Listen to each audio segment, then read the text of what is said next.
বিসমিল্লাহির রহমানির রহিম। আসসালামু আলাইকুম প্রিয় কৃষক ভাই ও বোনেরা, আপনারা যেই ধানের জমিটি দেখতেছেন এটা বৃধান 57 জাতের ধান। দেখুন, এটা খুব অল্প সময়ে ধানটা হয়ে যায়। এই ধানটা লাগানো হয়েছে আজ 65 দিন রোপণ করা হয়েছে।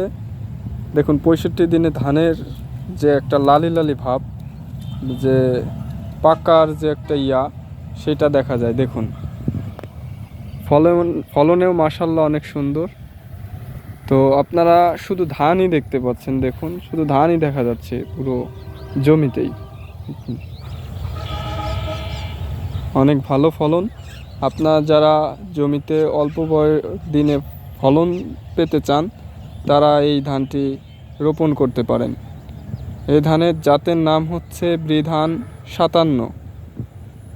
যারা পেঁয়াজ চাষ করার জন্য জমিতে পেঁয়াজের বীজ ফেলেন, তারা এই ধান রোপণ করে তারপর বীজ ফেলতে পারেন। দেখুন।